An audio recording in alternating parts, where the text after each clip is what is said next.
Je m'appelle Éric Corr, j'ai 54 ans. Je suis passionné depuis mon enfance par la culture amérindienne, puis à l'adolescence par la musique et la chasse sous-marine. Par le biais de cette activité sélective par excellence, pratique en pleine mer, je retrouve ces notions de grands espaces et de liberté, ainsi que ces valeurs de respect de la nature qui me sont chères.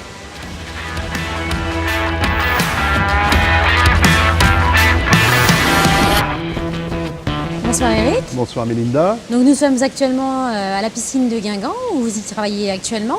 Donc en quelques mots, présentez-vous. Alors je suis psychomotricien de formation et depuis mes 50 ans, je suis éducateur technique des activités physiques et sportives et maître nageur sauveteur. Et je professe ici en effet à la piscine de Guingamp depuis maintenant presque 5 ans. Donc vous êtes un réel passionné de pêche en apnée alors? Oui, alors pour pratiquer cette chasse sous-marine en apnée dans des fonds d'une vingtaine de mètres, il me fallait acquérir une très bonne condition physique, s'intéresser au travail de fond, ce que j'ai fait via les pratiques de footing, notamment en bord de côte, et la pratique du vélo d'appartement. Ce qui m'a orienté tout naturellement vers la pratique de la chasse sous-marine, où j'ai pratiqué des compétitions de nage longue distance au niveau du circuit fédéral pendant de très nombreuses années. Et donc à l'aube de votre cinquantaine, vous avez eu un premier projet déjà? Oui, tout à fait. Pour marquer le coup de mes 50 ans, j'ai décidé de faire une nage longue en partant de la plage du Palu en Ploie et en rejoignant le phare du Grand Légion qui symbolise la sortie de la baie de Saint-Brieuc, soit une distance de 21 km. Et ce projet, vous l'avez fait tout seul? Non, je l'ai fait avec mon ami Nicolas Moutel, qui devait m'accompagner dans l'eau, mais qui n'a pu le faire suite à des ennuis de santé récurrents. Mais il m'a accompagné toutefois sur un des bateaux suiveurs. Donc finalement, le Grand Légion a été une réelle expérience. Oui, tout à fait. Et fort de cette expérience, j'ai décidé cette année de me lancer un autre défi qui me trottait dans la tête depuis une trentaine d'années, lors de mon arrivée en baie de Saint-Brieuc, qui est la traversée en largeur de cette baie de Saint-Brieuc, de la pointe de Minard au port d'Erquy, soit environ 42 km. Et ce défi a quel but exactement? Pourquoi ce défi Alors j'ai décidé avec ce nouveau défi d'avoir un volet caritatif et si ce n'est humaniste, au moins humain, en aidant un jeune enfant tétraplégique, Yanaël, qui a 7 ans, que nous avons connu via l'association Les Nez Rouges et qui souhaitait vivre son rêve, qui était d'aller nager avec les dauphins. Nous avons donc décidé d'aider à ce projet en récoltant des fonds pour qu'il puisse aller en Espagne nager avec ces mêmes dauphins. Et Yanaël, vous l'avez rencontré comment? Alors, nous l'avons rencontré par le biais de l'association des Nez Rouges qui nous ont mis en contact après avec ses parents. Nous avions 8 mois pour mener à bien ces deux projets. Je dis nous puisque un tel projet ne peut se concevoir qu'en équipe. Allons donc maintenant en piscine avec Erwan qui m'a concocté un programme sur 8 mois.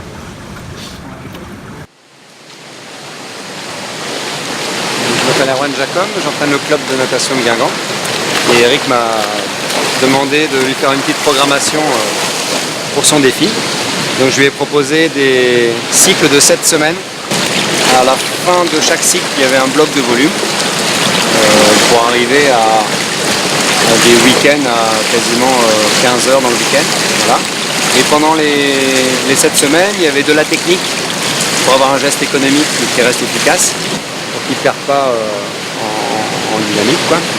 Et chaque cycle était ponctué par un bloc, un petit week-end de volume, où il partait de 10 heures dans le week-end jusqu'au dernier cycle, il était monté à 17 heures. Voilà, en espérant que ça lui serve.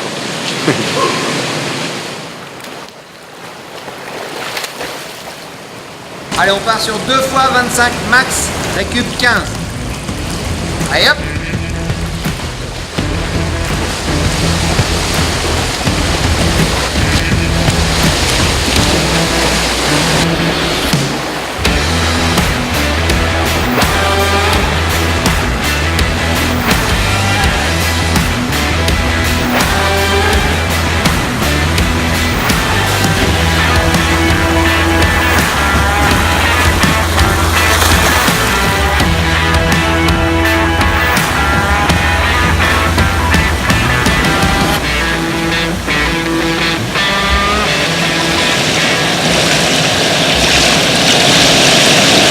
Après 6 mois d'entraînement physique intensif, je suis particulièrement impatient ce week-end d'attaquer la deuxième phase de la préparation qui consiste à y inclure les nages longues en mer.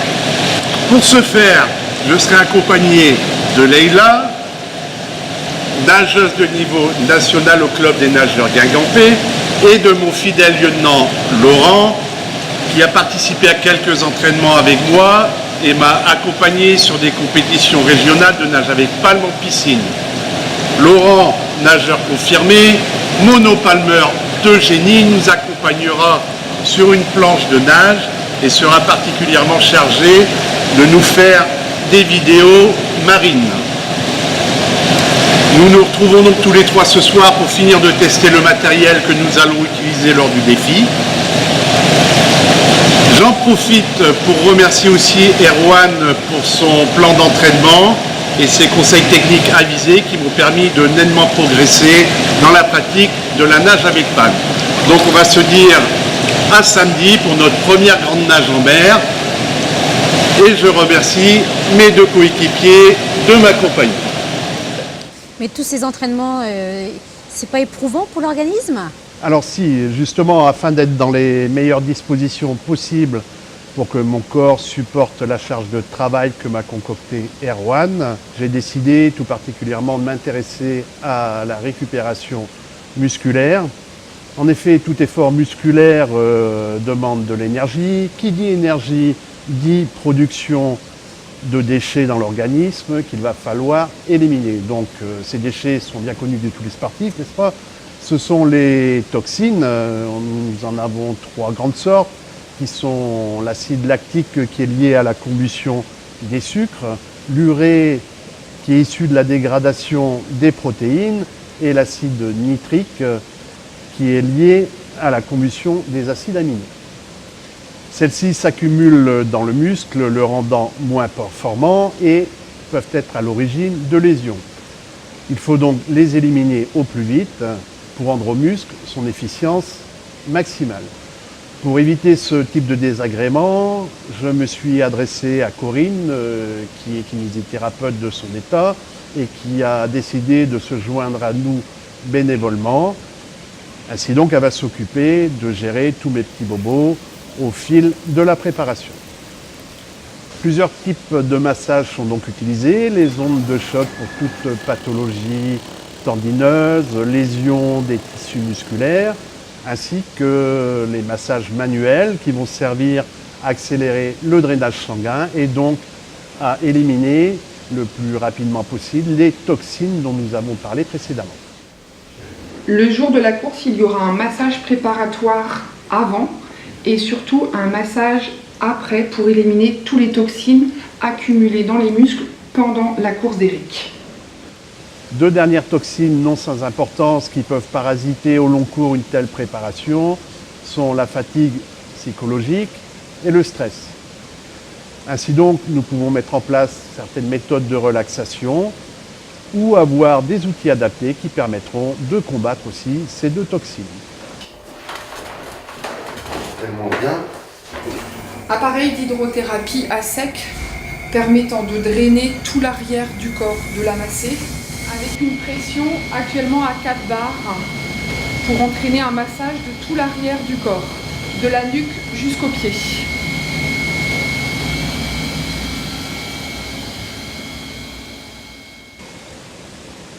Alors vos entraînements en mer n'ont pas été trop difficiles? Ils l'ont été de temps à autre, notamment au début de saison, où les conditions météorologiques nous auraient plutôt incité à rester à la maison, mais le fait d'être à plusieurs, d'avoir 2 sparring partners, nous a toujours permis de nous motiver et de partager un réel plaisir à aller nager tous ensemble en mer.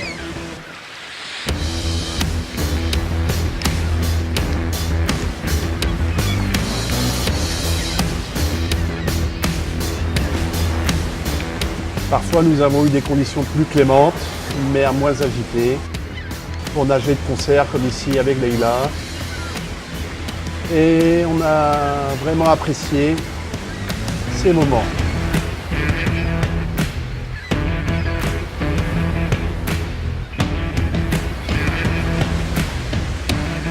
Voici la plage du Palu en Ploie, qui a été notre base de départ de tous nos entraînements mer avec Laurent et Leïla.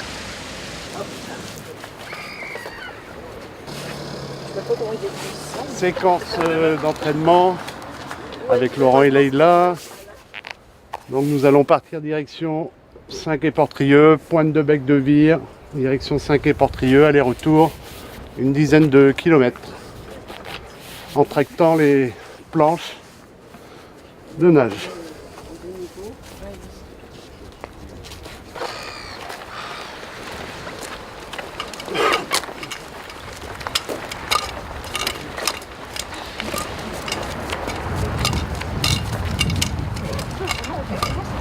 Bon, ça va, sinon t'as bien dormi hier soir? Ça a été, oui. Bon, écoute, on va bien voir aujourd'hui. Hein. Normalement, on est à la bonne heure. Ça devrait être fait. On devrait avoir le courant pour partir et pour revenir. Donc aujourd'hui, ça sera sans doute plus facile que l'autre jour. Enfin, on espère.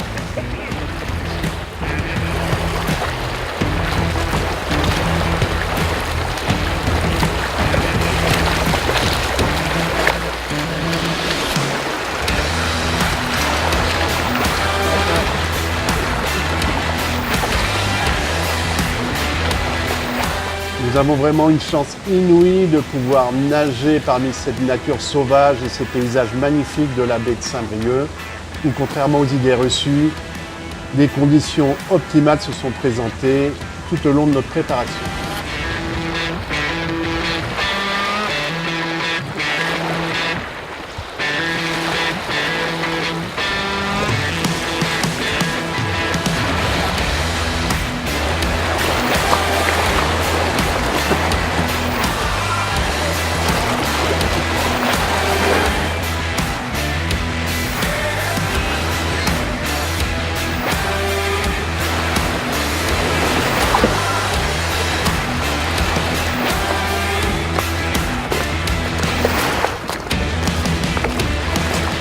Après ces 8 mois d'entraînement intensif, le jour J est enfin arrivé et nous allons nous diriger vers le port de Saint-Quay-Portrieux.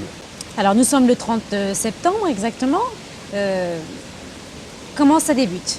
Quelle heure? Alors voilà, nous avons pris rendez-vous à 2h30 du matin pour charger le matériel sur le bateau, puis après aller aider l'Esprit Rigide à la mise à l'eau au Vieux-Port, pour enfin nous rejoindre à 3h30 à la sortie du nouveau port de Saint-Quay-Portrieux et nous diriger vers la pointe de Minard pour être à 4h15 à la pointe de Minard, faire la cérémonie hommage à mon ami Nico, malheureusement disparu dans la pratique de notre passion commune au mois de février de cette année à Lombok à côté de Bali.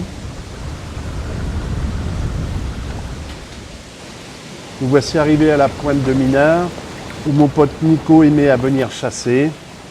J'ai donc décidé de partir de cet endroit pour lui rendre hommage, car j'avais besoin de sa présence à mes côtés pour cette longue traversée. Hasta la victoria siempre.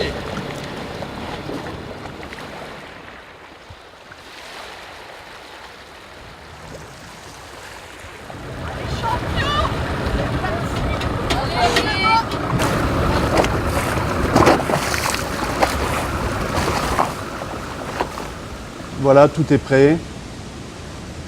Nous pouvons enfin nous mettre à l'eau et commencer la nage. Il est 5h moins le quart, nous respectons nos horaires. Nous avons équipé les planches et le tuba et nos poignées de bracelets fluorescents pour nous repérer dans le noir. Pas trop dur la nage de nuit? Si, c'est la partie la plus éprouvante de la traversée. Contrairement à ce qu'on peut voir à l'image, je ne voyais pas ma main quand je la rentrais dans l'eau. Tout ceci faisait remonter certaines angoisses, peur d'attirer les poissons avec la lumière et de me faire cogner par des maquereaux, des thons. Bref, une partie très très difficile jusqu'à 6h30 du matin où j'ai commencé à voir mes mains et à me concentrer sur mon entrée dans l'eau. Vous n'avez pas eu trop froid durant cette traversée? Si, justement, il a fait très très froid et durant cette première partie, Et nous avons bien été contents de voir poindre le soleil vers 9 h le matin, car ce froid commençait à m'inquiéter sérieusement. Vous faisiez quelques pauses parfois? Oui, alors les pauses étaient toutes les 25 minutes. Nous avions un ravitaillement et comme vous pouvez le voir là, au bout de 4h30 de nage, nous avons interverti le sparring partner. Leïla a remplacé là Laurent. Après 5 heures de nage, nous avons pu voir les îles Cinq et Portrieux et commencer à voir le courant contraire qui nous a menés jusqu'à Rouen, 4 heures plus tard. Et durant toute cette traversée, à quoi pensiez-vous? Alors j'ai surtout pensé à gérer mon physique et pallier aux petits bobos tout au long de la course, une épaule qui n'arrivait plus à se lever, une jambe qui faisait mal, réussir à répartir l'effort pour pouvoir continuer jusqu'au bout parce que c'était quand même le plus important.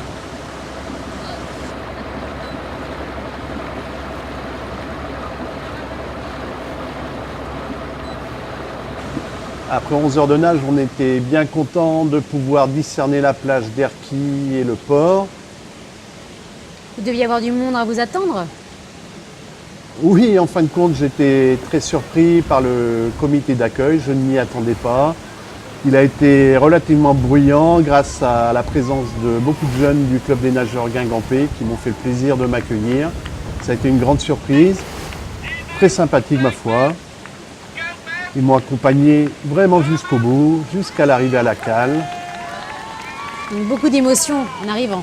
Oui, parce que je savais que j'allais avoir le sourire de Yanaël et de ses parents, avec qui nous avions beaucoup échangé avant la traversée et qui, je le savais, nous attendaient impatiemment à la cale.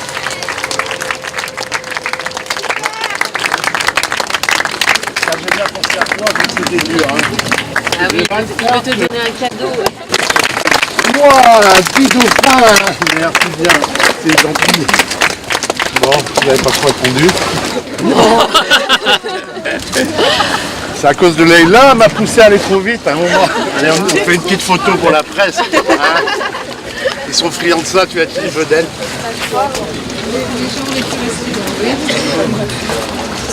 Ça va?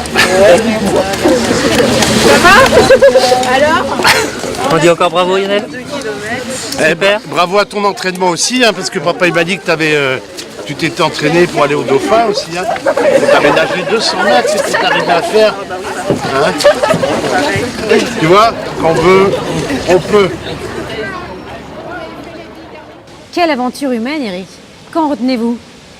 Oui, de cette traversée, je retire en effet principalement l'aventure humaine, c'est-à-dire toute cette fédération qu'il y a eu autour du projet d'aide pour le rêve de Yanaël. Et ça a été vraiment une aventure merveilleuse avec toute cette équipe. Je tiens aussi à féliciter quand même Yanaël parce que l'exploit sportif, c'est quand même lui qui l'a réalisé en augmentant ses distances de nage en piscine à Kerpape d'une manière fabuleuse. Donc on est vraiment très fiers d'avoir pu contribuer à faire vivre son rêve. Yanaël, on ne l'oublie pas celui-là, le petit dauphin. Et on est tous fiers de toi et fiers aussi d'avoir participé à la concrétisation de ton rêve. Merci Eric. Merci Lévina.